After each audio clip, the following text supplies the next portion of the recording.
Welcome to Health, Wellbeing and Lifestyle, where professionals in the field inform, educate and inspire the community to be healthier and have a balanced lifestyle. Our first guest today is Lifestyle GP Dr Avi Charlton, and we will be talking about whether a low-carb diet is the key to weight loss. Welcome, Dr Avi. It's great to have you here. Thanks for having me, Stephanie. So, have you had your own personal experience with a low-carb diet? Interesting you say that. About a few years ago, I started my own lifestyle change. I wanted to lose some fat. I joined a gym and I participated in an 8-week body transformation challenge. I just did it for fun. My personal trainer prescribed me a diet. I had to follow a spreadsheet with so much protein, so much fat and so much carbohydrates, and turns out that was a low-carb diet. After 8 weeks I lost 4 kilos and I was very happy. That's about the fat that I've wanted to lose, and I was so interested in this diet. I dived into the science, I learned a bit, and as a GP I understand what happened to our body.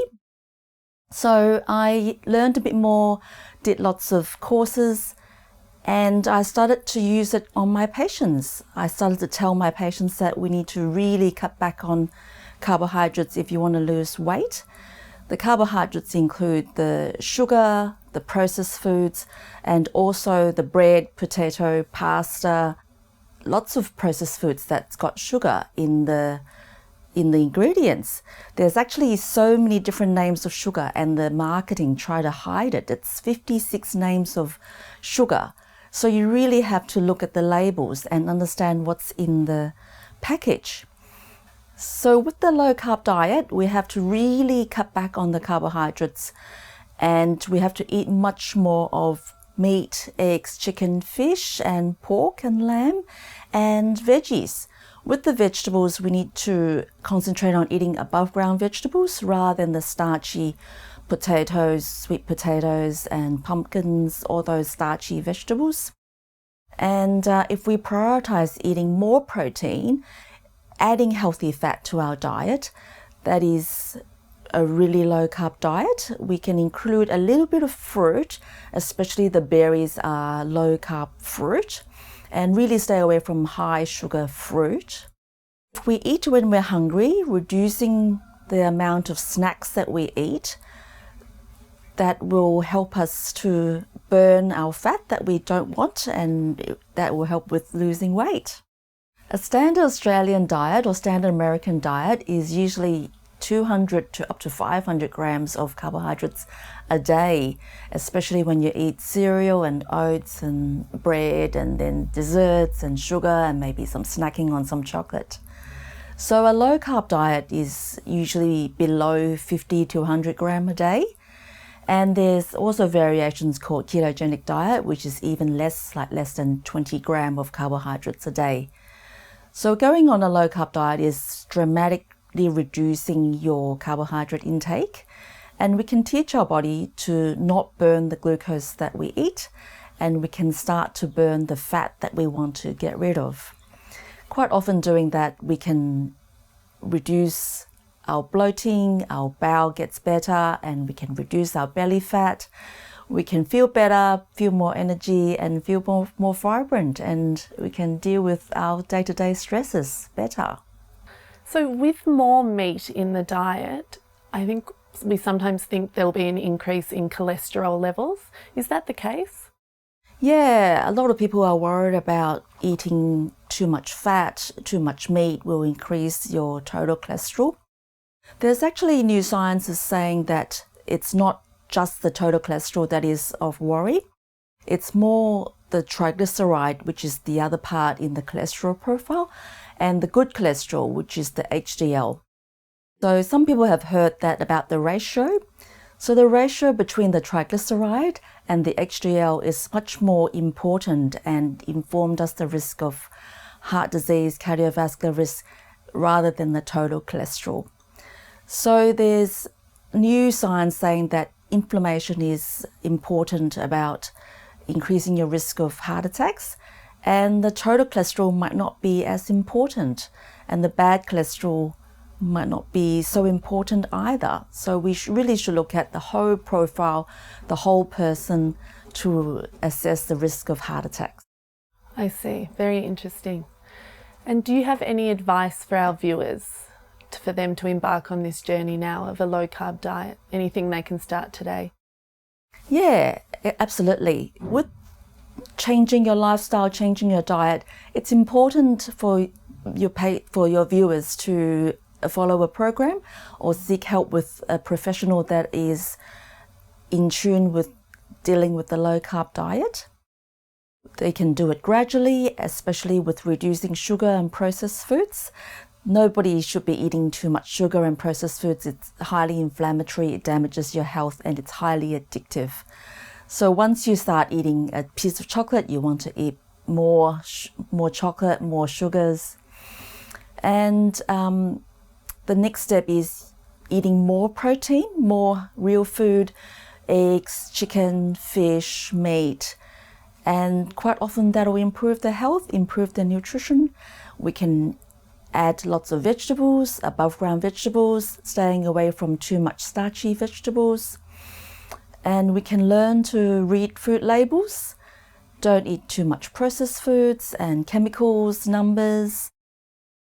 And read the really fine prints of the food labels. And doing that, they can follow a program, learn how to improve their life, and quite often losing weight, and people will feel much more energy. They can think better, feel better in themselves, less bloated, reduce the risk of chronic diseases like metabolic syndrome, diabetes, and even Alzheimer's disease, cancer, inflammation, aches and pains. So adopting a low-carb diet can have tremendous health benefits. Now lots of studies showing that is the case. Wow, it sounds incredible. Thank you for all of that information. Thank you. If you would like to learn more about a low-carb diet for weight loss and Dr. Avi Charlton, please visit her webpage on our website, healthwellbeingandlifestyle.com.au. And after the break, we will be back with another interesting guest and another interesting topic.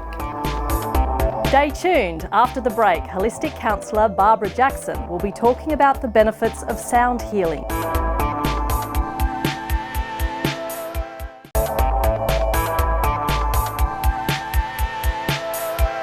Welcome back. Our second guest is holistic counsellor Barbara Jackson, and we'll be talking about the benefits of sound healing. Welcome to the program, Barbara. Thank you very much. It's lovely to be back, Melissa. What is sound healing? Sound healing is where we tune into different tones, different sounds, different frequencies that may help us to feel a bit brighter, help us to calm down a little bit. So if we look at the history of sound healing, the Australian Aboriginal people started using didgeridoos for the benefits of sound healing 40,000 years ago. And what they were finding is this was helping people on many, many levels, mental, emotional, spiritual levels. And if we look through the generations, we look through the decades and the eons, people have used and continue to use sound in many ways that is beneficial. It may be looking at the Indian cultures who use chanting, they use gongs, they use sounds. And also even humming can be a very calming sound for us and bring us into our body. When we look at more cultures like the African cultures, they use a lot of the drumming. There's also the Native American cultures use the shamanic drums. And there's more research, medical and science, that is proving that different frequencies can help us medically, mentally, emotionally and spiritually. So using it, whether we are tuning into music ourselves, whether we are going to a specific class, whether it's one-on-one, whether it's in a group setting, what's happening is we then giving ourselves that time and that space to tune into vibrations. And the different frequencies connect with us on different levels. So we may, if we want to feel more upbeat, we may put some happy music on, some faster paced music. If we're feeling stressed and we want to just take a breath and calm down, we may find classical music or more soothing music. So with sound healing, what that is tuning in to those particular frequencies and taking us into a more relaxed, calmer state where we can let go of tension in our body. It can also help with stress, with anxiety, with depression, and also helping people to have more clarity and focus and balance in their lives, feeling a lot more grounded. So when we understand what type of sound resonates with us, we can then tune into it and find that it can help us in so many ways and on so many levels.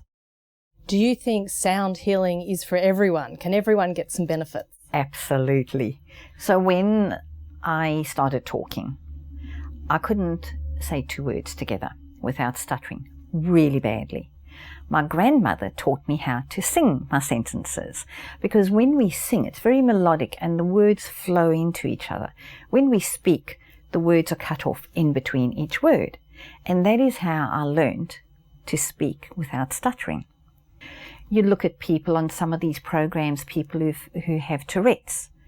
They can sing perfectly and beautifully, and yet when they speak, the Tourette seems to elevate again. When I was pregnant with my children, I have cats, being an animal lover, and the cats would sit on my lap and up on my belly and purr, and the babies would sing and dance and move around a lot in my belly because they enjoyed that vibration. And it was gentle and it was nurturing. So when they were born, they were very comfortable around animals because they were used to that vibration and they found it soothing. They also say that when women are pregnant, to play soft music, to play soothing, comforting music. And even when our children are young, we may often put some soft music in the background, or what we call white noise, which is just a sound that helps them to go to sleep without that absolute silence. And with sound as well, Melissa, this can be found through what we call singing bowls or shamanic drums or the Tibetan bowls. So people can seek out different classes or groups. They may join a drumming group to play the drums or to learn to play the singing bowls. So not only to attend, also to enjoy the instruments for themselves as well. What tips would you like to give people who would like to use sound healing? Notice if you're feeling a bit flat or you've had a stressful day, you get in the car, what do you want to do? You either want silence or you want some really upbeat music or looking at that calming music. So take note when you're feeling in different states of mind, tuning into what music you're looking for. And the other thing as well is always seek professional advice and guidance. So when we're looking at people who are experiencing depression or post-traumatic stress disorder, because they often feel so low and unmotivated and flat, and it's really a challenge to even get out of bed. So their professional may help them with a program that might have some more uplifting music, something that they can resonate with though, because not all of us will resonate with the same music. Some people like heavy metal, some people like classical, some people like pop. Some people like jazz. So it's also for the professional to help understand what their client actually needs to help uplift them and motivate them. And when we look at children as well, if our children are really active before they go to bed, we don't want them to jump into bed all hyped up and no idea of sleep or thought of sleep. So even putting some calming music on in the background, they don't have to sit and consciously listen to it, because on an unconscious level for all of us, we're still absorbing the sounds and the frequencies of the music. Even tuning into the sounds of nature, the birds, the sound of the wind through the trees. The next time you're out in nature, and if you hear the wind, notice where it's coming from, and you can actually hear the wind flowing through the trees, through the shrubs. And this is how people, even with nature, can take that breath and bring themselves into that calmer, more centered and grounded state. And so always checking that if there's any mental health conditions. If somebody's pregnant, they won't go to the really intense vibrations of the sound healing. That can impact them. However, on the flip side, when we seek out maybe a group, go and try something for something new. Either the one-to-one or going into a group. You're socializing, you're connecting with people, and you're receiving that beautiful, what we often call a sound bath. Bringing our energy back into balance, relaxing our muscles, quietening our mind so that we're able to feel refreshed, calmer, rejuvenated, and then be able to carry on with our life in a lot happier state. Well, thanks for those tips, Barbara, and thanks for being on the program. Thank you very much, Melissa. If you'd like to know more about sound healing and Barbara, go to her webpage on our website, healthwellbeingandlifestyle.com.au. And after the break, another guest with an interesting topic. Stay tuned. After the break is youth educator Marilou Coombe talking about whether the youth of today are getting optimum levels of support growing up.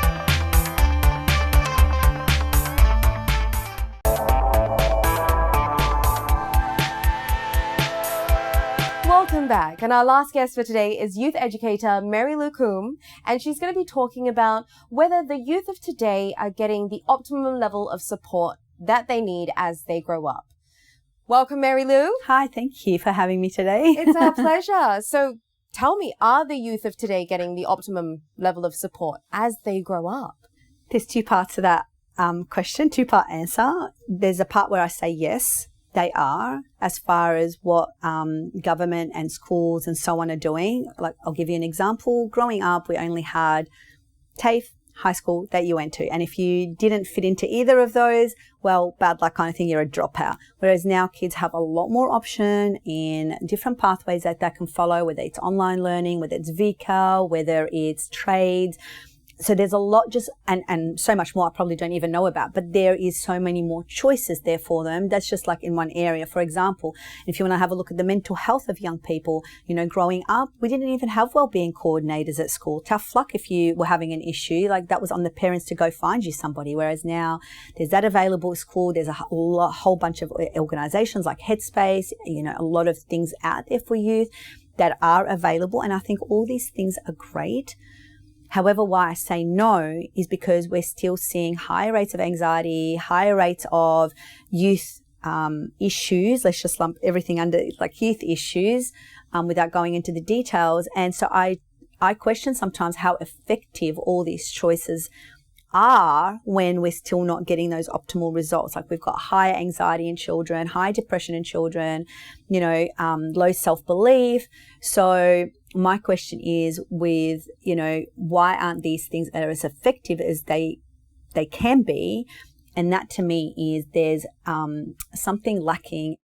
So I don't feel like the kids are as supported as much as what they can be, because they don't get to also take away those practical tools that they can implement in their everyday life because of all these kind of choices that they have. And then it's like, what do they really focus on that they can take away to apply for that when they're just jumping from one thing to another? So what needs to be done for practitioners to be able to achieve that optimum outcome with the youth?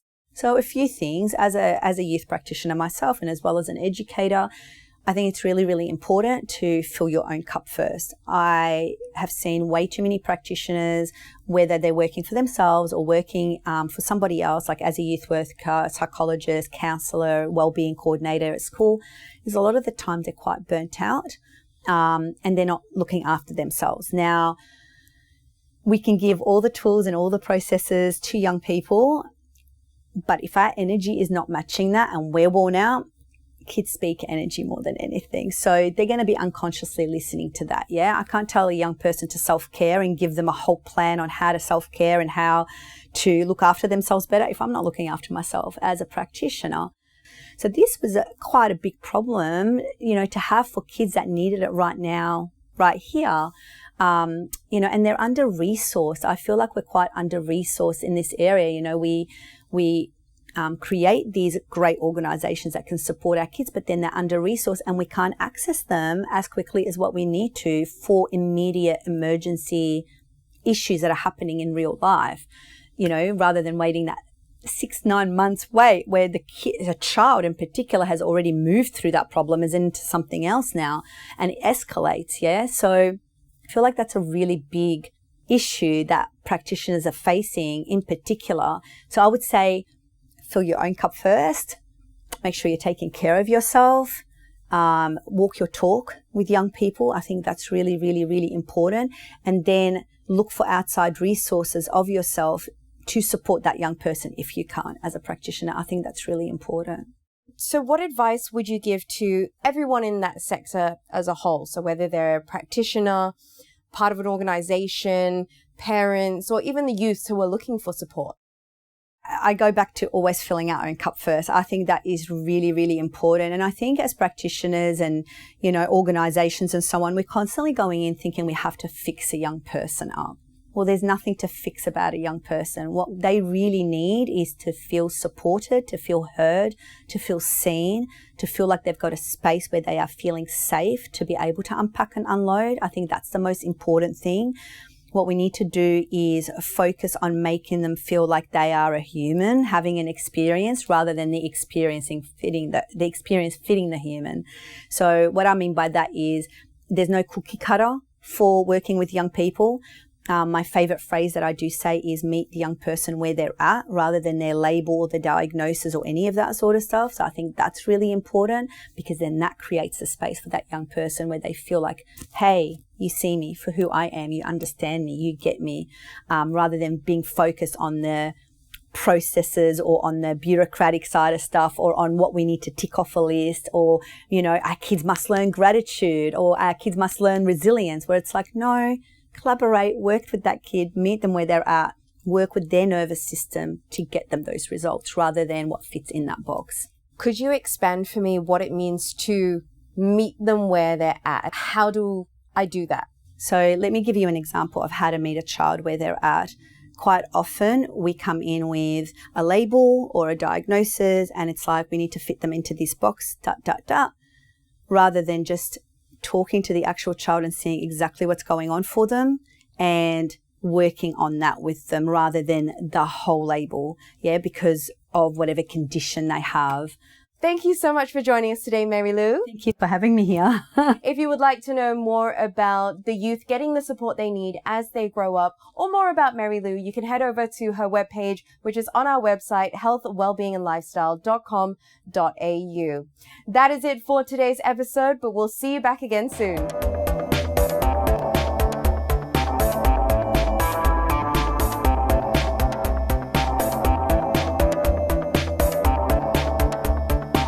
If you'd like to know more about our show, please like us on Facebook, follow us on Instagram, and subscribe to our YouTube channel.